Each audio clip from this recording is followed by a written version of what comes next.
Everybody, and thank you so much for joining us this afternoon for Adoption and Permanency Awareness Month. We are so very honored to be collaborating with Fairness for Children Raised by Relatives for this insightful panel discussion, all on kinship. My name is Catherine, and I am the Community Engagement Liaison with Interwoven Connections, formerly known as Adopt for Life, a community that represents the tapestry of families and relationships formed through adoption, kinship, and customary care, creating spaces and experiences where parents and caregivers can feel seen and heard. My goodness. Now, before I share how we're going to be using this platform and obviously introduce the amazing panel that we have today, I would like to take pause and acknowledge the lands that we are situated on today. I do understand that we're coming from various places on Turtle Island, so I do ask for you to take the time to reflect on your personal territory and treaty. I personally reside in the traditional territory of Anishinaabe, Huron-Wendat, Haudenosaunee, Ojibwe, and Mississauga of the Credits people within Treaty 19, now home to many diverse First Nations, Inuit, and Métis people. Land acknowledgements are a small but important step in recognizing the historical and ongoing impacts of colonialism, excuse me, on Indigenous peoples. They remind us of our responsibilities to learn the histories and the culture of First Nation, Métis, and Inuit peoples, and to reflect how we can, in our own way, contribute to a just and equitable future. In the words of Anishinaabe elder and educator Edna Matnowabi, being an ally means more than just acknowledging the land. It means standing in solidarity with Indigenous people in their struggles, listening deeply, and taking action to support their rights and self-determination. We want this to be an engaging and an interactive panel, so please feel free to comment below. You can share your thoughts, ask questions, engage in the content. We'd also would love to know where you guys are logging in from, as we have many people here from across this beautiful province and across provinces in the country. So please feel free to jot down your city in the comments. That being said, please know that this segment is live and it will be shared publicly on social media platforms, meaning that this can be accessed at any time. So we do ask that you remain mindful of any personal or sensitive information, especially of information of children or youth who may be in your care. If you just give me 1 second, I'm sorry, I just need a little bit of water. It's very dry here. What I'm going to do is very quickly go through our amazing panel members. There is quite a few of us, but they come with such a range of experiences and thoughts that I think it's important for everyone to just know a little bit about who everybody is. And then I'm going to pass things over to Sherry, who is actually from Fairness, who can share a little bit more about their organization. So I hope I'm going to do you all justice in reading your bios, but if I do make a mistake or if you need to add something, please feel free to interrupt me. Excuse me. So first, and this isn't in any order.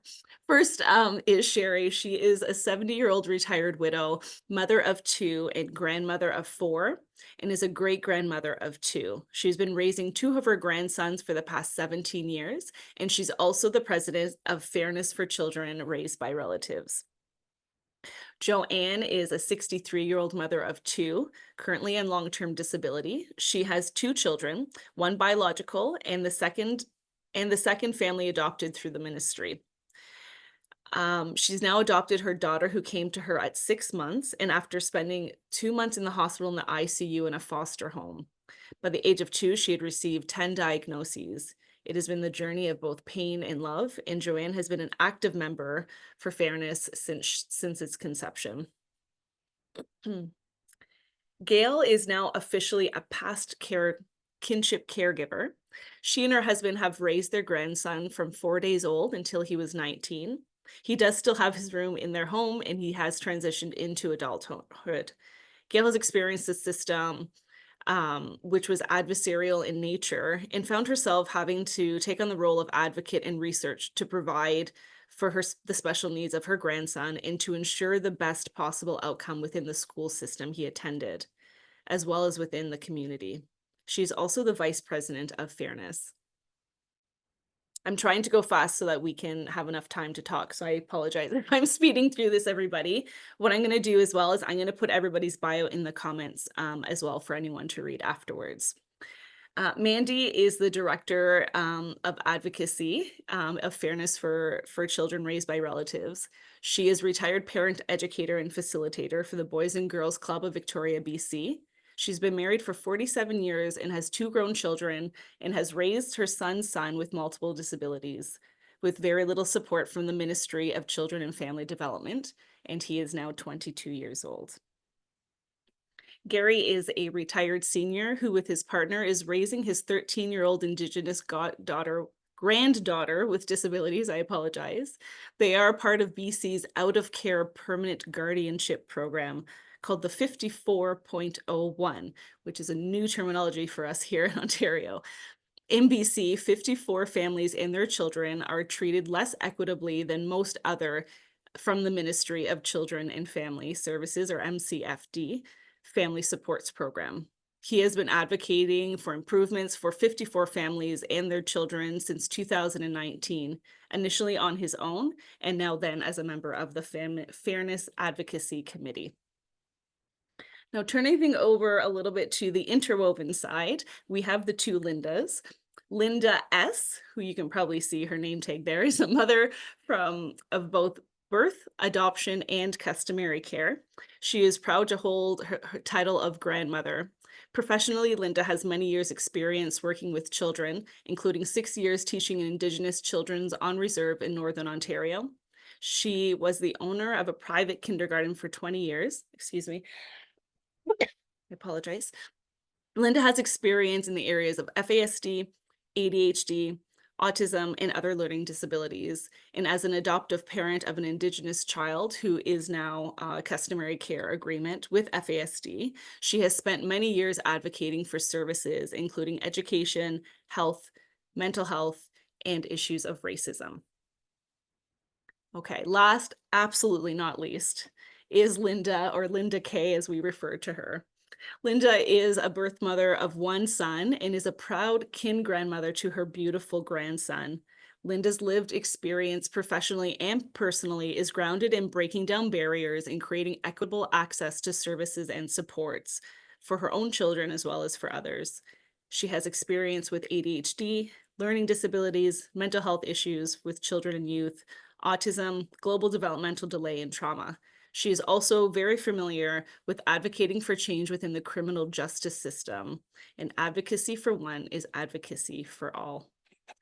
My goodness, you guys are clearly the experts here, and I hope I did this all justice for all of you. We are just so excited to have you guys here and to just have this open-ended conversation to talk about kinship and what it looks like and what needs to be done and what the next steps are. Before we get into the questions, though, I do want to move things over to Sherry, just so she can talk a little bit more about Fairness, because this might be a newer organization to some of our Ontario folks. So I'm going to put myself on mute and have a big glass of water. Go ahead. Thank you, Catherine, for this opportunity today to share and to collaborate. Welcome, everybody. I would like to first acknowledge that I'm coming to you today from the traditional ancestral stolen lands of the Coquitlam First Nations people.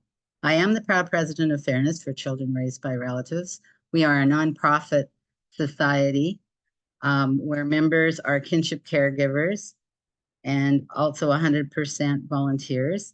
Kinship caregivers are those who have are either currently or have raised a relative's close friend or relative's child or close friend's child or children. And all of our regular members and the board of directors are 100% volunteers. Our society is 3 years young. We at Fairness have come together to ensure all of our kinship care families and children receive the same rights, opportunities, and benefits as all other children in the province of BC. In BC, it's estimated there are more than 13,000 children being raised by their grandparents or other relatives when their parents are unable to care for them due to reasons such as mental and physical health illness, substance misuse, incarceration, and even death. The majority of these children have experienced trauma and have unique needs. It is also necessary to share that over 65% of the children in our province are Indigenous. In BC, currently there's a minimum of 6 distinctive programs or pathways of support, as MCFD refers to them, each with their own set of criteria and associated benefits. Statistics from December 2023 show that over 7,300 children are receiving some kind of support from MCFD, which means there are over 5,500 who are not receiving any ministry support. Unlike foster care, when we as kinship caregivers take on raising these children as our own, there is no rights agreement with MCFD. There is no standardized maintenance agreements or 3-tiered financial supports for our children with special needs, no standardized respite support, no previous medical history of the child, and no additional funding for just agreeing to care for these children. There is no one to guide us through the endless day-to-day challenges of raising these children. Our families are thrown into the deep end and with very little support, and spend a lot of our time researching and advocating so we can find and implement the support needed for our individual children. One thing that is evident in BC is that children raised by relatives have a much better success rate than those raised in foster care. It should also be noted that there are now way more children and youth in kinship care than foster care. Now I'll turn it back over to you, Catherine.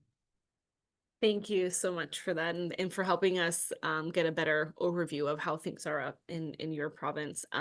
What I'm going to make sure I do as well is put links to your website down in our comments for anyone who wants to learn more or learn how they can get involved or support. They can do that as well. So these questions are going to be open-ended for everyone who's watching. I apologize. And I want to ensure that everyone who is engaging with this and listening, that this is coming from the experience and personal experiences of our panelists. So everyone's experience may be different. Everyone may have different thoughts and views and journeys, and all of that is okay. We just want to highlight personal experience and get the discussion going, because often kinship caregivers aren't always included in these conversations. So that was kind of the hope of this whole webinar.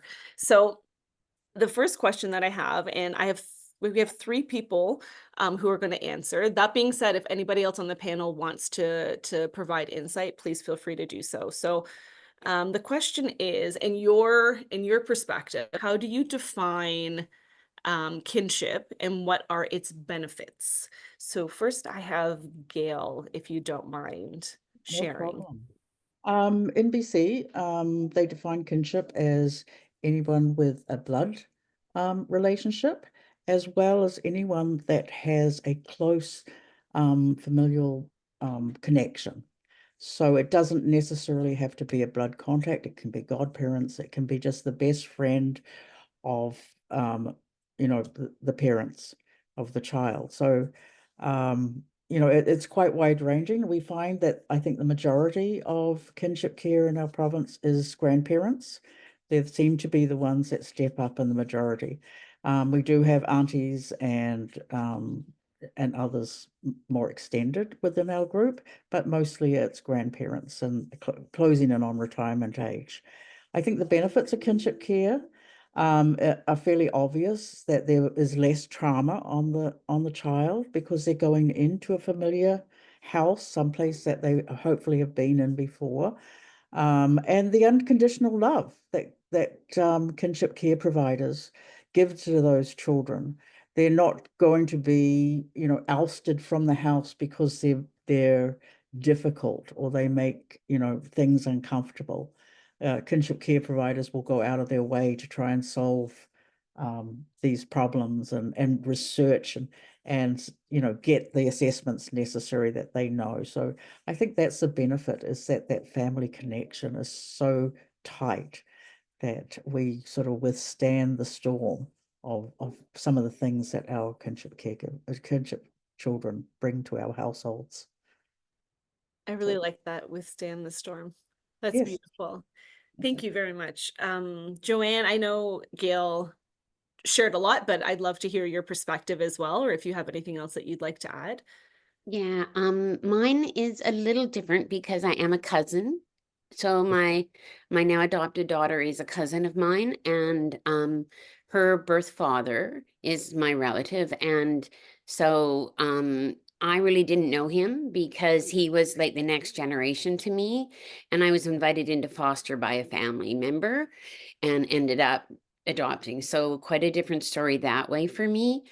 Um, I also worked for the Ministry of Social Development or the welfare in the province. So I did child and home relative. I did that program before the ministry took on the Ministry of Family and Children took on that responsibility. So I see it a lot as a worker from that side. A lot of families struggling and only getting minimal amounts to help them out. So for me, that kinship is definitely so important because especially with grandparents or other family members that have her previous connections or have older kids that have met you, it is so important because there's a bond already. And it's not walking into a stranger's house and trying to get along and knowing that you're not their child, that you and they have no real connection to you and could decide to get rid of you, which happens regularly. So for me, the kinship aspect or the kinship or the close family members or friend is way important than anything else. Yeah, and we've done it for years and years, and obviously in British Columbia, there's a lot of people who still do it and don't get paid or helped at all. And yeah, so that for me, the kinship, that's what it means. It's that really close connection and knowing that you're going to be there. That's beautiful. Thank you. Thank you very much for that. I think my internet is slowing a little bit. Linda Kay, I think I have you next. Okay. Wow. Yeah, I don't know what I can add, except I have probably a little bit of a different story too. And I really like what Joanne was saying about you have that bond. I took in my grandson when he was 6, and I hadn't seen him since he was 1. So we were estranged in between, but always in between, I had this yearning and longing to know where he was, what's he doing. So when it came around to me taking on kinship care, I of course it was not an easy decision at my age, retiring and whatever, but it's still it was that intimate connection, I think, that really, pushed me in that direction, and I can never look back. It's an amazing contact. And I think that with kinship, like, of course, with all kinds of care now for children, whether they're adopted, customary care, kinship, the push is for openness, right? Because we know that openness is so important with the birth families. I think that we as parents or caregivers have a more intimate connection already with the bio family, right? I mean, my grandson is my son's son, so that's whatever. And then I have a close relationship with his mom as well, and her extended family. So that intimate connection is like already there, and it's not simply openness, right? So I think, I mean, I know in my case, we have our challenges and our struggles around visits and openness and all that and consistency, but just like with my grandson, who I love unconditionally, I love his parents unconditionally. And so I try and I, take on the challenge and try to work things out to make sure that he sees his bio family. So yeah, I think that's all I can add, really. I think we've been pretty thorough. I really like that. And I think it's interesting as an adoptive parent who does have openness, that's a part of the relationship that I didn't think about is the pre-existing relationships with openness. So I think it's just really important to understand that, because it is complex and it's easier in some ways and probably harder in other ways. So I do appreciate those insights. Before I pass it over to Sherry to ask the next question, I just wanted to see if anyone else had anything that they felt they wanted to add around what kinship means to them, or what they found some of the benefits are.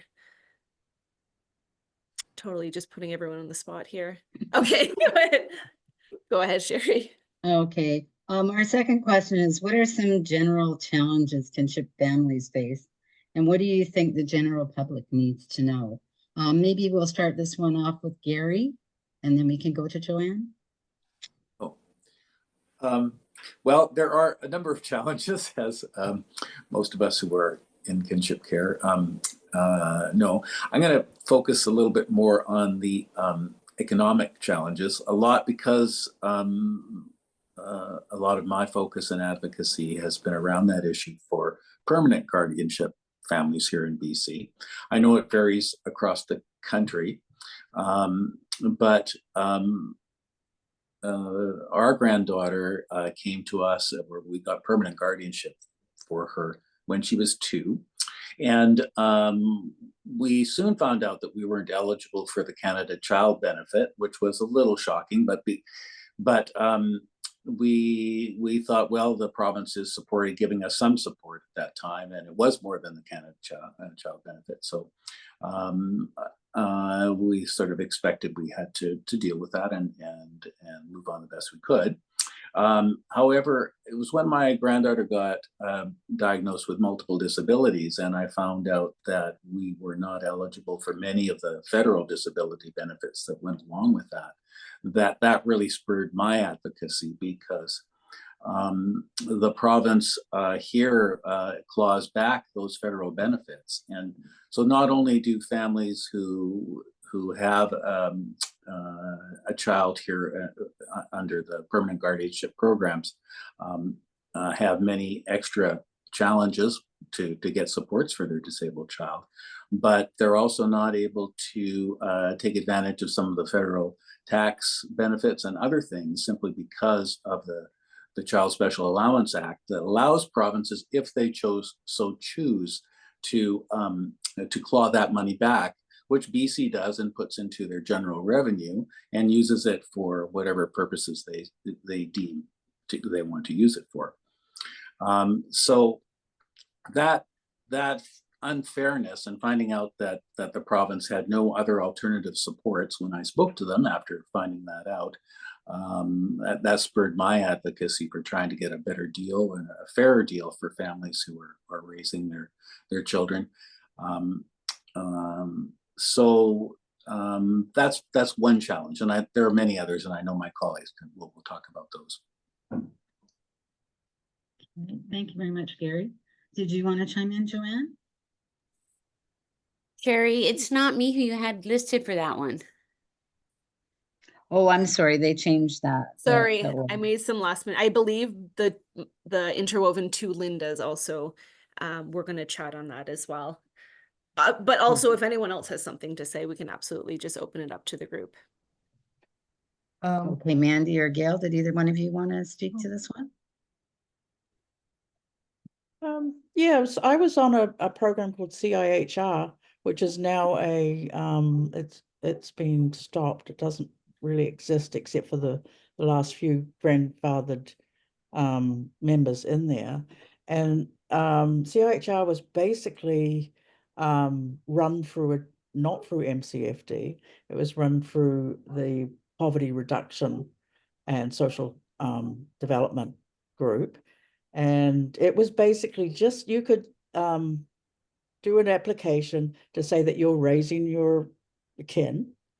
And when I did it, I don't even think they checked, but they might have behind the scenes. But and then they would give you sort of like an additional allowance. So it was part of like a disability allowance or something like that. It was very small. I think when he was a baby, it was like $200 a month. We were also getting the federal Canadian benefit, and so on and so forth. So, you know, it allowed you more freedom. You didn't have contact with MCFD. It was stopped in 2010 after a couple of unfortunate incidences that happened. And it was decided that MCFD needed to oversee these programs. And unfortunately now what's happened is, even though there is more families covered under MCFD under their permanency and their transitional place, with a lot more assets. There is a whole group, 5,000 at the last counting, of families that can't just sign up because they need a little bit of help. And the Child at Home Relative also gave them extra medical coverage, etc., etc. So that has gone the way of the government policies. And unfortunately, there's still a group of people out there that would have been able to access, some sort of support under this program, and it's no longer available. And it's unfortunate because we're dealing with people that are into retirement and, have less access to funds and stuff like that, with children that are predominantly traumatized or disabled. So. Okay, I think we'll hand it over to Mandy. I see she had a hand up. So as Director of Advocacy for Fairness, I find myself in a really miserable spot where someone will have had a kin in their care for maybe even up to 10 years and then realize all of a sudden there might be some support there. And so I will get an advocacy request. And unfortunately, the barrier is also what we give our kids for permanency. And the barrier is taking custody and legal guardianship. So when we got our grandson, his birth mom, he's our son's son, asked us to take him. And we immediately went to a youth-friendly lawyer and shared custody with his mom because we knew he was medically fragile and that we needed to get him on our medical. Later on, we took on legal and sole custody. Well, that immediately slammed the door closed and locked it to any kind of financial support. We also got CHR like Gail, and the disability benefit was pretty big for Tristan, which was really helpful. But my husband retired early because my grandson got very large and I'm not very large and I have MS, and he's got autism, FASD, anxiety, and is prone to bolting. And I could no longer say I could keep him and myself safe anymore. So MCFD did absolutely nothing to support us in that choice. We wanted to keep him with us and not in foster care. Their solution was put him in foster care. So that's kind of what we're dealing with in BC in that realm. Thanks, Mandy. Linda S., did you want to comment on this one? Yes, I think to agree with those that have spoken so far, definitely the financial is a challenge for many. In Ontario, you can get the temporary caregivers allowance, but it isn't very much. It's $274 per month. And if you move towards permanency, you are at risk of losing that. With my grandson, he came to us when he was 10, and he came as kin, but because he is Indigenous, within a year, it was transferred over to customary care. And with customary care, we do get a per diem and we do get far more financial help for programs. So that's certainly, financially that way, that is certainly a benefit. I did also want to speak of some of the other, I think, challenges that come with kinship. I think one of them is just the suddenness. I mean, when you're going through for adoption, you're taking a long time. You're doing your pride training. You're working often for years towards pursuing having a child. With kin, you're often getting a phone call and will you take this child? And you're having to make a decision very quickly. And often for many families, especially as in Ontario, as you mentioned in BC, it is often grandparents. So that might not be what you'd planned to be doing at that point. And so it is a quick decision that has to be made. And I think that's one of the challenges. And I think another challenge is those interpersonal relationships. I know Linda mentioned before that, and I mean, certainly it is a strength. The child already has connections, but it does also bring with it its own challenges in that often there are strained relationships, mental health, addictions, so that the relationship with the family members may be strained, and that's added into the equation when you're negotiating openness and your new role. I know also in my situation, I have 2 daughters as well with children, and it changed the relationships there, that now I wasn't just grandma, I was also parenting. And so for my other grandchildren, that put me in a different type of relationship. And we had to take time to really work that out so that they didn't feel that they were losing grandma's attention. So I think that's another challenge, is just those multiplex relationships that exist in families and how it does change it for everyone. Absolutely. And I totally agree with that. Personally, I had two grandsons, and first I got the one, and then 8 months later got my second grandson. And it was extremely hard to keep all those relationships going. And not only those relationships, but also the relationships between the children. So my daughter had 4 children. I had 2 of them in my care. One of them was in the natural born father's care, and the other one was back and forth out of foster care. So I totally agree with you. Trying to manage all of that and still have family functions where you can bring together all of the children and make sure that you can have some community in that continuity in that relationship building, so that they all keep together as brothers and sisters. So thank you very much for that. My comment Mandy? Yeah. just struck me, Linda asked what you said about how quickly that happens, because that's probably true for a lot of us. But I was at our first gathering that we had with Fairness. Someone came to me and said that they worked for themselves and they got the child straight from the hospital, and there's no mat care, there's no pat care, there's nothing. So she found herself with her foot on the car seat, rocking it back and forth while she tried to work. And it really struck home with me. I never even thought of that, right? That So is another challenge for sure with kin. And again, interestingly, with customary care, I was able to take a leave. So when my grandson came first as kin, so the first 9 months he was with us, he was kin, there wasn't anything. But then once we got the customary care approval, I could apply to take a leave. So really interesting, and another good point. mhm. Okay. Linda Kay, did you want to speak on this one? Yeah, I think a lot, I agree with everything that's already been said. I'll just add one more thing, and that is, again, many of us are grandparents. So we're at that age. I was retired, and all of my peers were basically retiring, a lot of them. Their kids were growing up. So I had to really kind of seek out a new circle of support or network of support. Luckily, I have, a couple of friends that I've made that have younger children. So we have, playmates and things in common.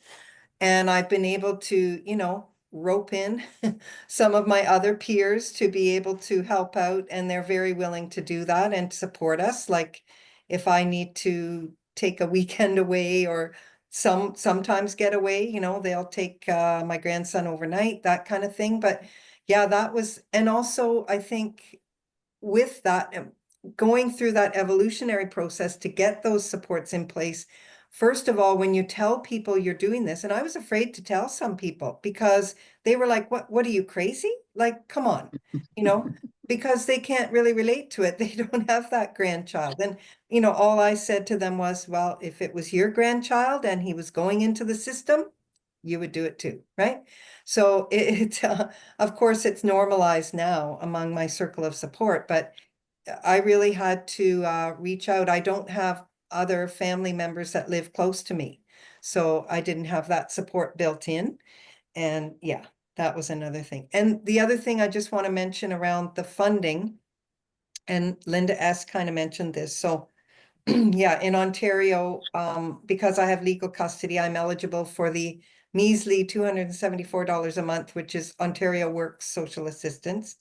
However, that's facilitated by the municipalities, even though it's provincial funding, and each municipality is different across Ontario.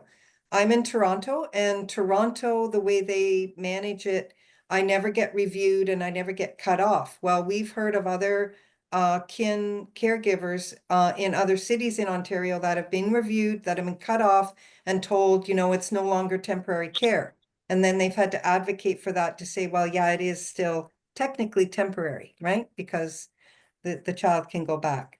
And the other thing is that I mean, sounds cynical and facetious, but I've benefited from my grandson's disabilities and deficiencies because this is how I supplement my income through, provincial funding for autism, other provincial strains of funding that, 2 or 3 others, and also all of the federal benefits, which we are eligible for here in Ontario. So, I mean, it's kind of a blessing in a way, which is, unfortunate that this is what we have to say. Thanks, Linda. Does anybody else want to speak on this topic before I hand it back to Catherine? Sherry, I will. I was just the thought about the maternity benefit type thing because mine was an adoption ultimately. So I fostered to adopt. So I did a few months in the foster system and then I adopted my daughter. And so because I wasn't the biological mom, I didn't qualify for maternity benefits. I only qualified for the paternity section. So it was much smaller. So they deemed that she was easier because I didn't have her. Well, no, she came with 10 diagnoses at 6 months. So, and had an infant development worker who came with her. So by no means was it easier for me to take on her than it was to have my own child. So I just wanted to add that. So there is a difference here for that as well. Thanks, Joanne. Over to you, Kat. Thank you. It's interesting, Joanne, that you brought up about the differences in like the maternity and parental leave. And at Interwoven, we've been advocating for what we call time to attach leave, which is an additional 16 weeks of leave, because even though we understand that there's no medical healing for the caregiver, there's absolute trauma and bonding and everything else that's needed. Here in Ontario, we just learned that they are slowly passing that through. So we are very hopeful that future families can get that benefit because it's so needed. And you don't realize that by the time the shock of having the child or children move home wears off and you actually feel like you're getting into some sort of routine, you have to go back to work. And it's actually scary for me as an adoptive parent to think that there's kid and caregivers out there who didn't even get that. I think that's like a mind-blowing thing for me to hear, and it just lights that fire that we need to do so much more here. So this is why these conversations are so important. Okay, the question that we have, and this is obviously it's going to vary because there's different provinces we're talking about. What are some resources that could be available to kinship families in your province? I'm also going to put the caveat, because we do have a little bit of time. What resources do you wish were in existence? So we'll kind of do both. What is there? And if anyone wants to talk about what you think that we need, because hopefully people are listening so we can light the fire with everybody. So Gary, I have you down first. What are some of the resources that are available? And if you want to add what you wish there was as well. Well, just thinking about that, I know as we got to know our granddaughter better, it became more apparent that she had special needs. But finding funds to get that assessment was really challenging. MCFD, that's our local social service agency in this province, had no understanding or support, and in getting assessments through the education system is years of wait lists to get a psychoeducational assessment. So if I was to wish something, it would be that was something that that the ministries that are responsible for this and take that responsibility on. Now, we were lucky in the sense that because of my granddaughter's First Nation status and the recent Jordan's Principle that was brought in, that program was just brought in, we were able to get support from them to get an assessment for her. But I think that's a real lack.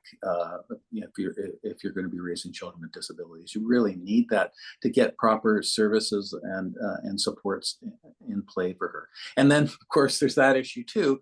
At least in BC, for permanent guardianship, there isn't the support, and you can't get even some of the federal supports that are needed because you're not getting the Canada Child Benefit. So it goes round and round. So I guess if I could say two things is that kind of support. I wish that was available for all families. If my granddaughter wasn't First Nations, we would not have been able to access that. And then the ongoing support for services that a multi-disabled child needs. They're not able to provide, or they say they aren't.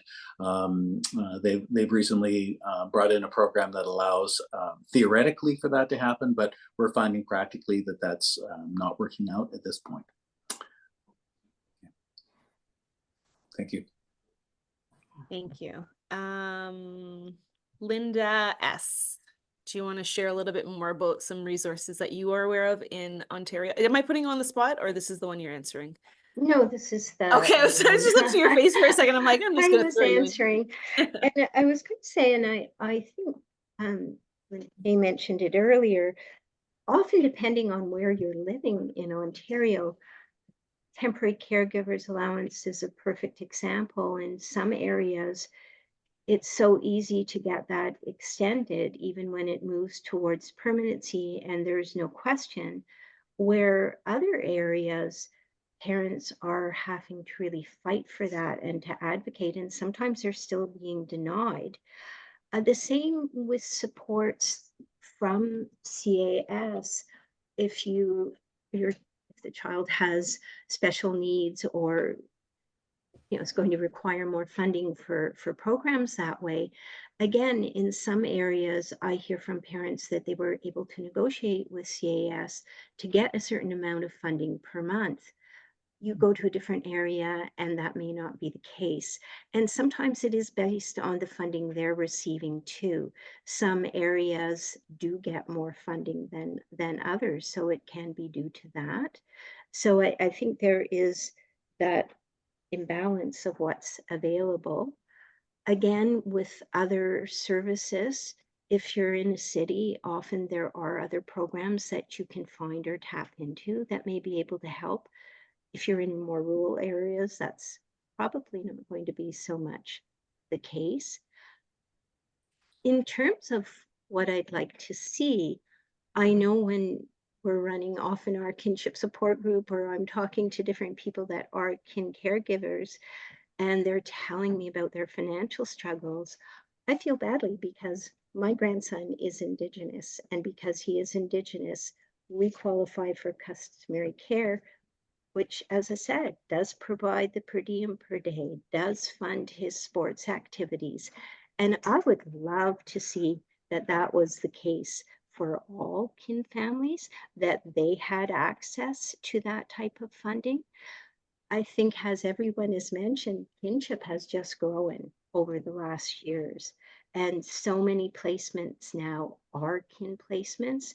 But if we're going that route, then let's support those kin families so that they will be success stories. Absolutely. Yes, Mandy. We have the exact same issues in BC, the inconsistency.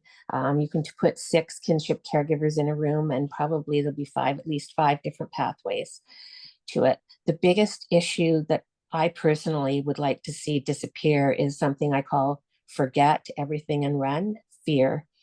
So that's why we have so many families that aren't accessing anything. There's this huge, the dialogue when you speak to a social worker often veers in the area of child protection. And I'd be naive to think that no kinship families need child protection, but I think they're pretty low. And so really like to educate the social workers to not be in a judging or go to their child protection antenna and deal with our very stressed, sensitive new kinship caregivers that way. And they get so afraid that their children are going to be taken away from them that they just avoid MCFD altogether. So I have a real big dream that we can dispel that fear through Fairness. Thank you. And Gail? Yep, I almost forgot what I was going to say. Sorry. Wrapped up in Mandy's answers. She always gives such good answers. Yeah, I think the benefits, I was on COHR, so we didn't really get a lot of benefits, and we did access mainly the provincial and municipal programs out there. He was automatically put on the early infant development group, and through there we did get some support, language support, because later on was diagnosed with FASD, and then later still with ADHD, and within his FASD thing there was sensory development. He had a little bit of a alphabet soup sort of thing going on, like Joanne, you know. So it was difficult. Like Gary said, to get the assessment, I realized right off the bat that I was getting no help. When he went into grade 1, he struggled mightily. That's when we started seeing the differences. So we went out and we got him a neuropsych assessment, a total one, and that's where we got the FASD thing. I was kind of living with blinders on up until that point, and then after that, that's when I started really reaching out and researching and finding that we there was absolutely nothing in our province that was going to really support this. FASD was still sort of acknowledged, but it was all autism. You know, the autism families got lots of funding. The FASD families, well, it's a little bit shameful, you know, that your child has FASD, and there was still that sort of thing around it. I think it's much more in the open now, with the understanding that just how prevalent FASD is in every province. I'm struck by, you know, the fact that in our province 65% of kinship care is Indigenous, and in this panel you can see that. I certainly feel that these families deserve all the extra support they get, and it's not a matter of dragging them down, it's a matter of pulling the rest of us up to that bare basic minimum. And I think some of the programs that you were talking about here with the kinship care are very equivalent to the CIHR, where you'd get a very small amount of money but no contact with anybody that was annoying you. What I would like to see, like Gary, is assessments in a timely manner. Part of what happened with my grandson was, you know, as soon as they realized at school that there was really some things going, little boys don't hide under the desk every day because it's too noisy or too bright. And he would live under his desk, you know. So we wanted to get it done quickly. We could have gone through the public route, but it might have taken us 4 years. And spending 4 years under your desk is not learning. So, and as it turned out, everything that we did seemed to be proven.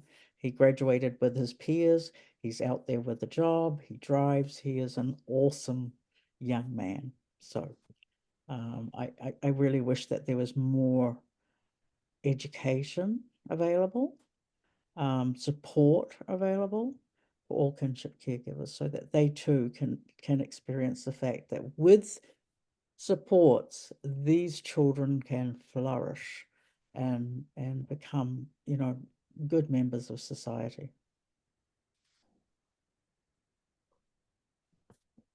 Gary. Thank you, Gail. I just want to say, if we're talking about wishing, I know we've often spoken BC about, and I don't know if this is the same in Ontario, but how the foster system is supported within MCFD. They've done an excellent job at advocacy. They have a big section devoted to, you know, their supports and needs, and that's great. And foster parents and children, they don't have issues around getting assessments and getting different levels of support if you have different special needs or disabilities. And so that exists, and we have a provincial government that and a ministry that is really wanting to promote permanent guardianship. First Nations are preferring that kind of model rather than adopting. and the ministry makes the sounds that that's what they want, but we don't have, Kinship Care does not have a center of excellence within MCFD or Power. They don't have the same kind of focus around looking at programming and supports for kinship care. And I think if I'm looking at a big picture ideal, I would love to see something like that, so that kinship families can get that similar kind of support. And I think fairness is moving the slide rule over that way, that we have, we came at an opportune time.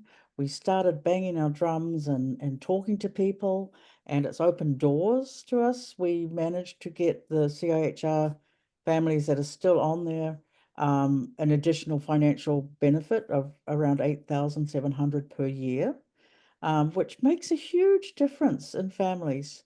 They can, not decide whether they're going to pay the hydro or buy new shoes for their grandchild. Those are the hard decisions that, grandparents that aren't getting support have to make. I just find it, that fairness came at a time that it was needed. We're here, we're making changes, and we're, holding a bit of a light to what's happening in our province, and it really needed to be held there. So I'm so proud to be part of this organization. Thank you, guys. I'm so sorry. I'm in a snowstorm currently, so I think I froze and then dropped off, but I'm back again. So I did miss some of the conversation, so I apologize. So thank you so much for keeping the conversation going. I'm wondering if I can just quickly put one of the Lindas on the spot to maybe talk about some of the supports that Interwoven provides to kin families. And then I'd love to turn it over to you guys, if you haven't done that when I was off, just to talk about how you support kin families and how families can connect with you as well. I'm happy to do it as well if neither of the Lindas are up for the job. That would be Linda fine. S, Maybe we please. can take turns. I think one of the things we do is just connecting kin families with each other. So, when we do an intake and we find out that it is a kin family, we would be asking, would you like to connect with other families? And so we would be looking for families that are kin and that probably have children of a similar age, or maybe dealing with similar issues to connect them with. We also have a Facebook group that is just for kin families. So they can hop on, they can ask questions, they can share ideas with each other. We do also run once a month a virtual support group for kin families across Ontario. And last month we had a special guest that was on. She's a lawyer with that deals with kin and that deals with families. And she was speaking on the different types of kinship and the different financial benefits, and people could ask questions, which often people do have questions because, as I said, with the suddenness of it again, you often don't know very much about kinship and what the different types are. And even for myself, working with Interwoven, there's so many different types. There's legal guardianship, kin in care, kin out of care, customary care. And what do they all mean? And what benefits do they give? And what disadvantages do they give? So to help parents to understand that is one of the things that we can do.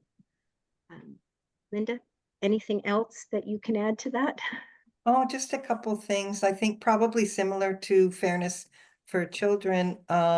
We are peer connectors and peer supporters. So having our own experience and bringing other families in that are kin families, we have similarities and we can talk about it and we can support each other as well. And then the other thing we help out with is support and advocacy, often around the school system, right? And usually we've already been through that with our children and or our grandchildren. And so we know how to navigate the system, and we can help other families get the supports that they need, like individual education plans and accommodations within the school, et cetera, et cetera. So yeah, I think the peer thing is really the important thing. Yeah. I think just to add to that too, when you mentioned about the advocacy, just sharing sometimes what resources are available, because I know we've been on kin support groups and the family just doesn't really know what they might be entitled to. So sharing some of that with them and being there to help them navigate how to apply for things that they might be entitled to, such as the temporary care. I mean, we've had kin that didn't even know that that was something that was available. So letting them know that, telling them how to go about it, helping them advocate for it are all things that we can do.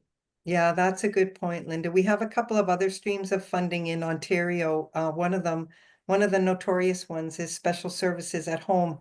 And a lot of our families have need a lot of help to be able to put everything that you need to put in that application to get that funding, right? And again, it's not that much, but it helps, right? And it can pay for things like, recreational opportunities, respite for your child, all those things that are so basic, right? But the application process is so challenging, right? Almost every parent that I deal with has those challenges. Yeah. If I could just say one more thing, I wonder if it's important to make the distinction between Ontario and BC. And we've both referred to different acronyms. So MCFD is, of course, Ministry of Children and Family Development, I believe, in BC. And so much of the child welfare, child protection, child well-being is managed directly by that provincial ministry, whereas in Ontario, we refer to CAS, or Children's Aid Societies.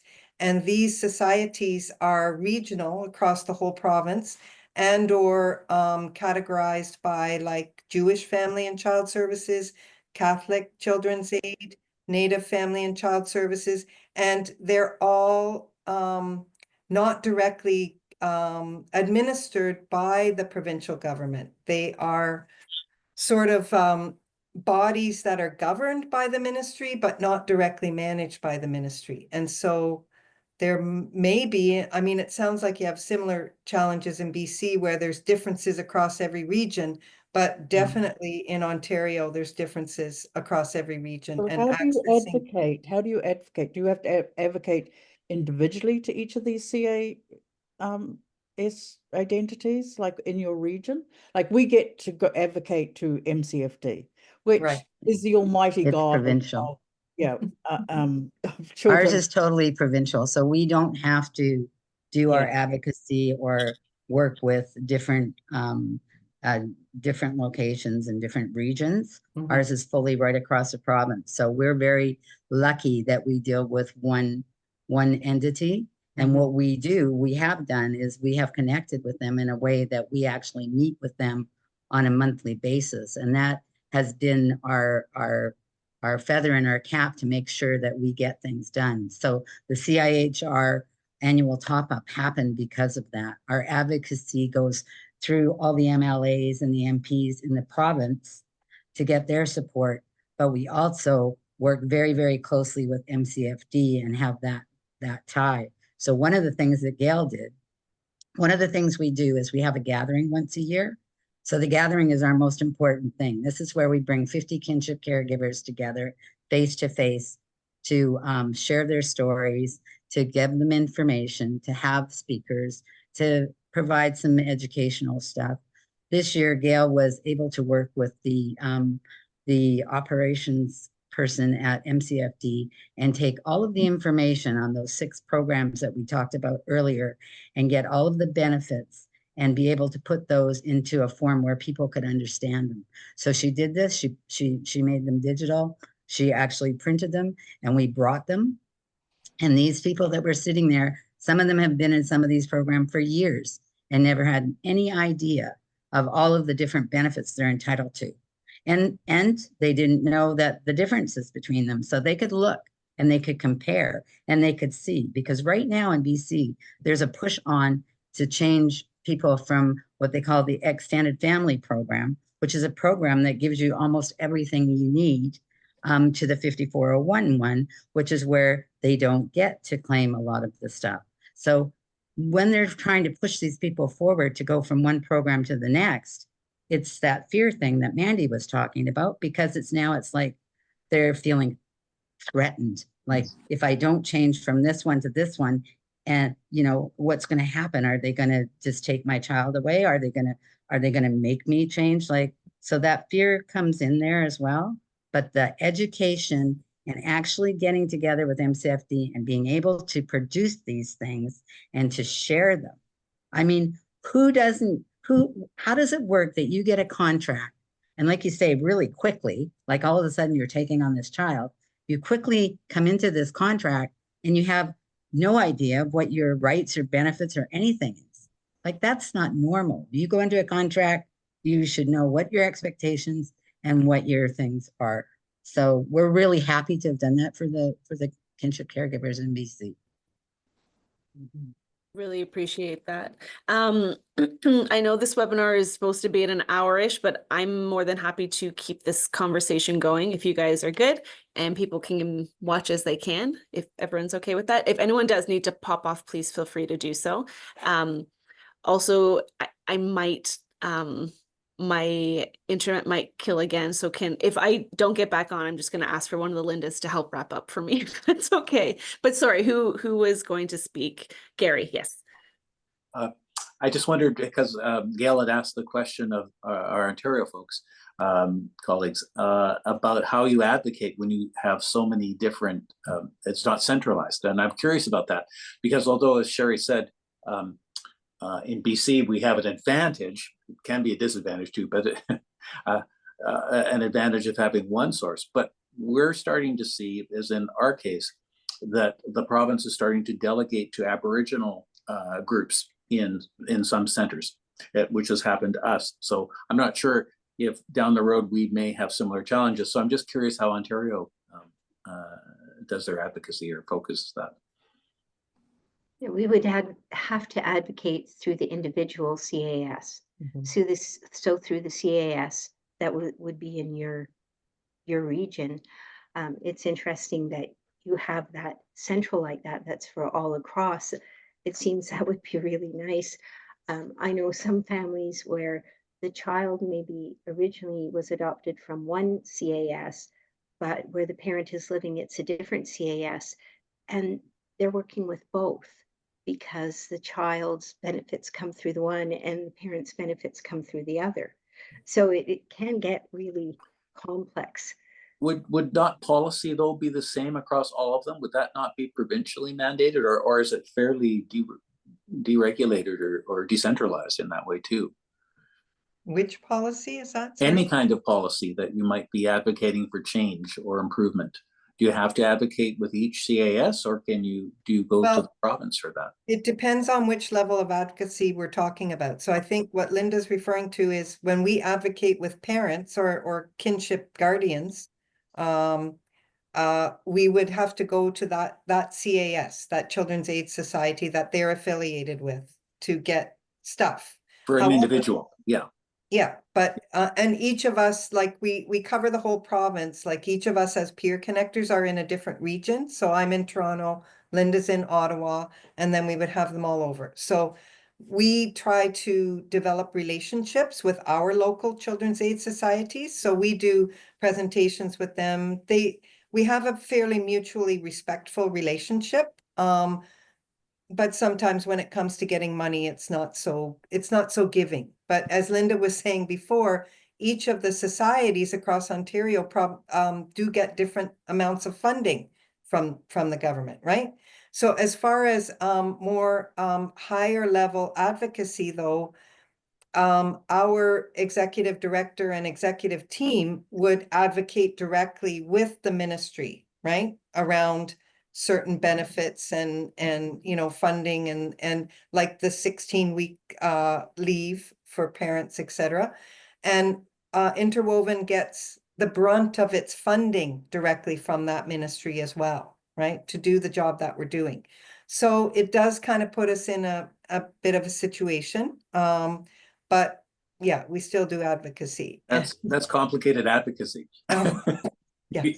Yeah. Isn't it always? Well, yours has an extra layer, which I don't know if we're going to An end up extra going there few or not. layers. Yes, an extra few layers. Yeah. And I think And we're lots, finding in and lots DC, of gray areas too, right? Mhm. Like what we find as peer connectors, I'm sure you can relate, Linda, is some CASs, societies will be like totally transparent about what they can support.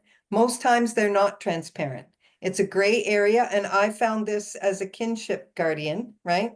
Like, what am I eligible for? What are you going to give? They don't come forward and say, okay, you know, you can do this, and this. Now, they did tell me to apply for the temporary care allowance and all those other things, and you know how to do it, but they weren't too willing or transparent about what they could offer directly.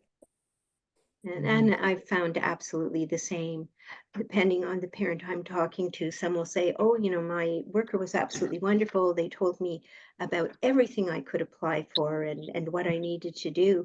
And others that haven't been given any information at all. But in all fairness to the societies, I think they're caught in that bind, right? Because they probably don't have the resources to just hand out, and they have their own restrictions, right? I mean, yeah. Yeah. So it's, And I think because of that, because they've had a lot of cutbacks lately too Yeah. in both monetary and losing staff. And I think because of that, sometimes they're reluctant to let people know what might be possible because they're trying to save whatever money they possibly can. So unfortunately, it often is the squeaky wheel that gets the funding or the services. I just wanted to go back to the peer support piece because Sherry and Gail tell me all the time I'm the heart of fairness, and that's my focus, is just to protect. I'm very protective of our members and their hearts, and I hear a lot of words like lonely, isolated, depressed, clinically and situationally. And I come from a background of running peer support groups.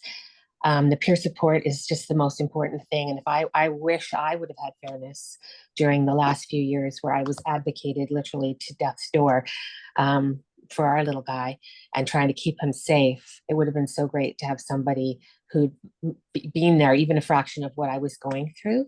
So the peer piece is just huge, just someone to hold your hand, you know, or speak to you, or that isn't judging, that gets it at some level, even though every situation is so diversely different. It's really important.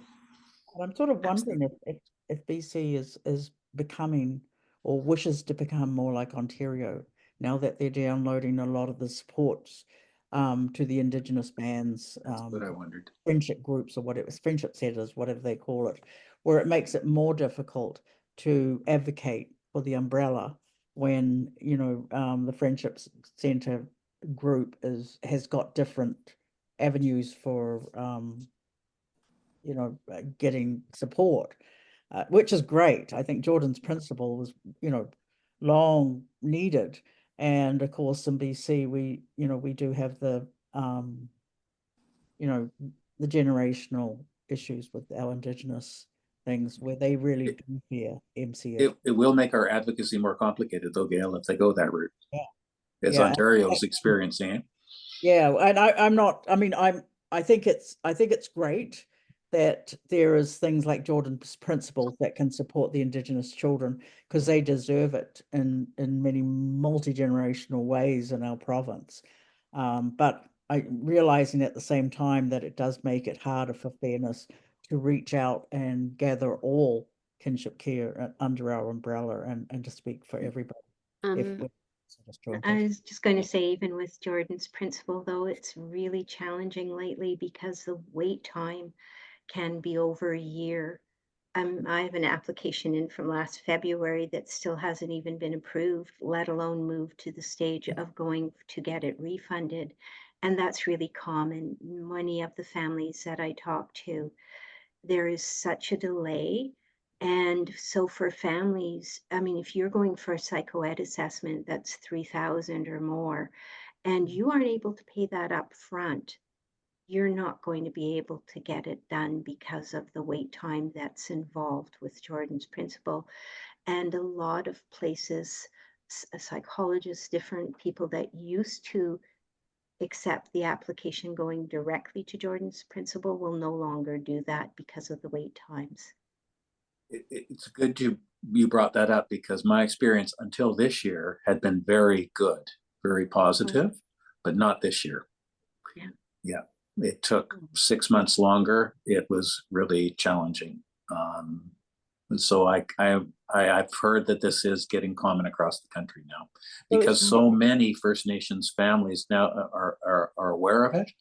And I think that it's really changed the situation. And Indigenous Services Canada's staffing is not, it hasn't Can't increased. handle it. Yeah, No. no, I think that's it. They Yeah. need to hire more people, increase the number. But then, of that are course, the taking care overhead of will be this. bigger, and, you know, trying to get support down to the grassroots will be harder. They're just, you know, in theory, it's always wonderful. In practice, it's always harder. And I think almost with MCFD, you know, if you don't tell people what they can get, it means that their bottom line isn't as big. Yes. And that seems to be a common theme. All the information that I dragged out of MCFD was available on their website. I got it from their website, but I had to pull it out. And, you know, all the little blue links to legal, this and that. You know, I had to follow them, rabbit hole them, blah, blah, blah. You know, people that are kinship caregivers, they don't have the time for that. They don't have the stamina for that. They don't have the technical skills for that. So I think the push here for kinship caregiver taking over is not just about the benefits to the children. I think it's the benefits to the government, is that we actually are cheaper. We are actually cheaper on their bottom line. You can have a lot more kinship care families, you know, in the budget, which looks really great because you're not paying them as much as foster care. You know. Yeah. I think also one of the things between Ontario and with Fairness doesn't advocate for the individual on the same basis at this point. We have been working on the higher level as the group with the province. So one of the things, conversations Sherry and I were talking about is in the future, it would be nice to have people in different areas of the province that somebody who's a brand new kinship caregiver could connect to, which is what it sounds like your organization is. But the difference is we want no government funding. We want to be able to go in without the government funding. And luckily, recently, we've heard of a couple of possible routes that might happen, because I've done a lot of advocacy on my own as a parent of a child with major special needs, and had many, and I'm sure everyone here has had many conversations with people and kind of taken them under my wing and said, this is what you can do. If you really need help going into the office or talking to the principal, I'll come with you if necessary. But that's all just as something that I believe in. And I think they're your organizations that work with all the different little areas. Because of the way your system is set up, you've had to get that up and running first, whereas we got to do the blanket. And now that we have most of that falling into place, we're going to have to fall down. And it scares me as an ministry employee, because when I first started with the government and wasn't the Family and Children, I was an auxiliary, and every office I went into had the same act, same regulations, same policy, but interpreted it differently. So we had to have a book where we would write down, in this office, we give crisis grants, no problem. We can give you this. In this office, we have whoever we're covering has a certain amount they're given to for their clients, and you can't spend too much of it because it has to go for the whole year. And so they keep track of that.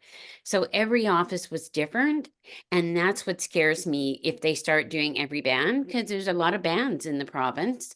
And if they start doing the administration through every band differently, it's going to cause lots of issues. And Linda Kay, you'll be our wrap up. So I'll no be very pressure. quick. I'll be very quick. I just wanted to add a caveat to the whole advocacy piece that Interwoven Connections does.